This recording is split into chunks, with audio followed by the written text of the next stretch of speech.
कि भा यानी ज्ञान या ज्ञान रूपी प्रकाश, और रत यानी लगा हुआ, यानी कि जो सदा से ही ज्ञान रूपी प्रकाश की साधना में निरंतर लगा हुआ है, उसी का नाम भारत है। आइए शुरुआत करते हैं, शुभारंभ करते हैं इस संवाद का इस कविता से कि जिसके ऊपर अक्षत घट है और नीचे सागर का तट है, जिसने सभ्यता का ज्ञान दिया, हर संस्कृति को सम्मान दिया, जो सबके हित का सूत्र जगत के हित प्रतिपादित करता है, वेदों की भाषा में भारत जग को परिभाषित करता है। जिसके ऊपर अक्षत घट है और नीचे सागर का तट है, जिसने सभ्यता का ज्ञान दिया, हर संस्कृति को सम्मान दिया, जो सबके हित का सूत्र जगत के हित प्रतिपादित करता है, वेदों की भाषा में भारत जग को परिभाषित करता है, जिसके ऊपर अक्षत घट है। तो जो भारत शब्द है और उसकी व्याख्या मैंने की, वो कविता में कैसे रेखांकित होता है, कैसे शब्दों के माध्यम से ध्वनित होता है, आइए सुनते हैं कि जो ज्ञान की साधना में रत रह कर जगत गुरु कहलाता है, जो ज्ञान की साधना में रत रह कर जगत गुरु कहलाता है, हर मौलिक चिंतन का प्रथमाक्षर भारत से ही आता है। पूरी वसुधा ही है कुटुंब जो हर पल ये दोहराता है, भगवान स्वयं जिस आंगन में अंगड़ाई लेट लाता है। जो ज्ञान की साधना में रत रह कर जगत गुरु कहलाता है, हर मौलिक चिंतन का प्रथमाक्षर भारत से ही आता है। पूरी वसुधा ही है कुटुंब जो हर पल ये दोहराता है, भगवान स्वयं जिस आंगन में अंगड़ाई लेट लाता है। अयोध्या, मथुरा और वाराणसी, राम कृष्ण और शिव कैसे कविता की एक पंक्ति में आते हैं। भगवान स्वयं जिस आंगन में अंगड़ाई लेट लाता है, राघव की निज मर्यादा में, राघव की निज मर्यादा में, राघव की निज मर्यादा में, माधव की गोकुल लीला में, राघव की निज मर्यादा में, माधव की गोकुल लीला में, कंकर कंकर में हर हर शंकर ध्वनि अनुनादित करता है, वेदों की भाषा में भारत जग को परिभाषित करता है, जिसके ऊपर अक्षत घट है और नीचे सागर का तट है, जिसने सभ्यता का ज्ञान दिया, हर संस्कृति को सम्मान दिया, जो सबके हित का सूत्र जगत के हित प्रतिपादित करता है, वेदों की भाषा में भारत जग को परिभाषित करता है, जिसके ऊपर अक्षत घट है, जिसके ऊपर अक्षत घट है। तो ये भारतवर्ष की संकल्पना को कविता के माध्यम से मैंने प्रस्तुत करने का प्रयास किया। जैसा मैंने पूर्व में बताया, अयम निजः परो वेति गणना लघु चेतसाम उदार चरितानाम तु वसुधैव कुटुंबकम। तो इस उदार हृदय के माध्यम से विश्व पर विजय प्राप्त करने के बजाय पूरे विश्व की विजय की जो कामना करता है, उस देश का नाम भारतवर्ष है, जो कहता है आनो भद्राः क्रतवो यन्तु विश्वतः, let the good thoughts come from all directions. सभी दिशाओं से हर अच्छे विचार का स्वागत है, ऐसा कहने वाला हमारा देश, जो कहता है लोकाः समस्ताः सुखिनो भवन्तु, सभी लोगों के समस्त जीवों के कल्याण, मंगल और शुभ की कामना करता है जो देश। तो इसके लिए मैंने जो 145 करोड़ वर्तमान की जनसंख्या हो रही है, तो हमारी जो कलेक्टिव कॉन्शियसनेस है, हमारी जो सामूहिक चेतना है, उसके माध्यम से हम कैसे न सिर्फ स्वयं को उन्नत कर सकते हैं, अभीष्ट तक पहुंचा सकते हैं, बल्कि राष्ट्रीय स्तर पर और वैश्विक स्तर पर कैसे सकारात्मक योगदान दे सकते हैं। उसके लिए मैंने ये पंक्तियां लिखी, जिसकी आंखों में उजाला, जिसकी आंखों में उजास, दिल में विश्वास, होठों पे गर्वित मुस्कुराहट है। जिसकी आंखों में उजास, दिल में विश्वास, होठों पे गर्वित मुस्कुराहट है। हिंदुस्तान और कुछ नहीं, 140 करोड़ सपनों की जगमगाहट है।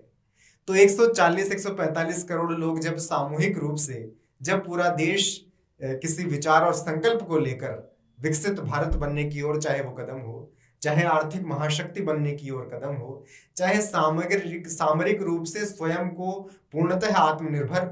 और क्रमशः उन्नत करने का विषय हो, चाहे शिक्षा के क्षेत्र में उन्नति का विषय हो, चाहे आध्यात्मिक चिंतन जो निश्चित रूप से समृद्ध रहा है, इस बात का हमें गौरव है, उसको और बेहतर तरीके से वर्तमान समय के विचलनवादी दौर में आगे ले जाने का प्रयास हो, कवायद हो, इन सब को लेकर हम एक स्वर में संगच्छध्वम संवदध्वम सन्वो मनांसी जानताम देवा भागम यथा पूर्वे संजानाना उपासते। तो उन वेदों का, उपनिषदों का, उन ग्रंथों का आचरण करते हुए स्वयं को व्यवहार और कार्य रूप में परिणत करते हुए उन बातों को, सकारात्मकता को अधिकाधिक स्थान जीवन में दे सके। अंतिम चरण में ये कविता, मेरी भारतवर्ष कविता, जिसका शुरुआती अंश मैंने शुरू में प्रस्तुत किया, इस पूरी कविता को एक बार सुनते हैं और आनंद लेते हैं कि जहाँ गौ, गुरु, गंगा, गीता, गायत्री, गौरी और गोविंद का जो देश है, जो सबके हित के लिए सदा तैयार रहता है, जिसके यहाँ पंडित हरिप्रसाद चौरसिया की बांसुरी का मधुर स्वर भी है, तो राजन साजन की संगीतमयी प्रस्तुति भी है, जहाँ मैथिली एक सामान्य सी बालिका का विश्व स्तर पर गूंजता लोक का नाद भी है, तो राष्ट्रीयता की भावना को एकाकार कर रहे 145 करोड़ भारतीयों का एकत्रीभूत स्वर भी है, जो राम, कृष्ण और शिव की उपासना का देश है, जो पंचदेव उपासना को मानता है। उस देश का ये वर्णन, उसका काव्यात्मक प्रस्तुति सुनिएगा कि जिसके ऊपर अक्षत घट है, हिमालय अतुलित संपदा का भंडार, जिसके ऊपर अक्षत घट है और नीचे सागर का तट है, जिसके ऊपर अक्षत घट है और नीचे सागर का तट है। आप सब लोग साथी भी तालियां बजा सकते हैं। जिसके ऊपर अक्षत घट है और नीचे सागर का तट है, जिसने सभ्यता का ज्ञान दिया, हर संस्कृति को सम्मान दिया, जो सबके हित का सूत्र जगत के हित प्रतिपादित करता है, वेदों की भाषा में भारत जग को परिभाषित करता है, जिसके ऊपर अक्षत घट है। सुनिएगा कि ऋषियों के हर आराधन में, ऋषियों के हर आराधन में, इस भूमि के आवाहन में, बहुविध देवों के वाहन में, जन जन में हर एक पाहन में, ऋषियों के हर आराधन में, इस भूमि के आवाहन में, बहुविध देवों के वाहन में, जन जन में हर एक पाहन में, मैथिली के गायन वादन में, महानायक के अभिवादन में, साधक में और हर साधन में, हर नैसर्गिक संसाधन में, ऋषियों के हर आराधन में, इस भूमि के आवाहन में, बहुविध देवों के वाहन में, जन जन में हर एक पाहन में, मैथिली के गायन वादन में, महानायक के अभिवादन में, साधक में और हर साधन में, हर नैसर्गिक संसाधन में। क्या कि खुद अपनी प्रतिभा से बढ़कर, खुद अपनी प्रतिभा से बढ़कर, खुद को अपने श्रम से गढ़कर, खुद अपनी प्रतिभा से बढ़कर, खुद को अपने श्रम से गढ़कर, भारत का हर कोना फिर से खुद को रूपायित करता है। वेदों की भाषा में भारत जग को परिभाषित करता है, जिसके ऊपर अक्षत घट है। और क्या क्या मिला, क्या क्या विरासत है, किस तरह का परिवेश है पूरा, कि हर की वंशी की तानों में, राजन साजन की रागों में, उत्तर में दुनिया के पूरब, दक्षिण पश्चिम सब भागों में। हर की वंशी की तानों में, राजन साजन की रागों में, उत्तर में दुनिया के पूरब, दक्षिण पश्चिम सब भागों में। कैलाश के गीतों शंकर की स्वर लहरी वाले धागों में, रहमान की धुन पर जय हो गाती भारत की सब रागों में। हर की वंशी की तानों में, राजन साजन की रागों में, उत्तर में दुनिया के पूरब, दक्षिण पश्चिम सब भागों में। कैलाश के गीतों शंकर की स्वर लहरी वाले धागों में, रहमान की धुन पर जय हो गाती भारत की सब रागों में। निज संस्कृति का सम्मान लिए, माटी का गौरव गान लिए, निज संस्कृति का सम्मान लिए, माटी का गौरव गान लिए। जब गहन ज्ञान को आदिम तप खुद में तरलायित करता है, वेदों की भाषा में भारत जग को परिभाषित करता है, जिसके ऊपर अक्षत घट है। और क्या हमें ग्रंथ मिले, कैसा अमृत दान मिला, गीता रूपी, कि वाणी का अनुपम दान मिला, नियति से हर वरदान मिला, गीता का अमृत ज्ञान मिला, और आधुनिक विज्ञान मिला। वाणी का अनुपम दान मिला, नियति से हर वरदान मिला, गीता का अमृत ज्ञान मिला, और आधुनिक विज्ञान मिला। गंगा गांधी गौतम मिश्रित सम्यक विवेक आनंद मिला, जीने को सनातन धर्म मिला, रहने को हिंदुस्तान मिला। इस हिंदुस्तानी आभा का, इस हिंदुस्तानी आभा का, युग युग से संचित प्रतिभा का, इस हिंदुस्तानी आभा का, युग युग से संचित प्रतिभा का, जब एकाकी उद्घोष ब्रह्म के स्वर को भाषित करता है, वेदों की भाषा में भारत जग को परिभाषित करता है, जिसके ऊपर अक्षत घट है। अंतिम कुछ पंक्तियां जो हमारी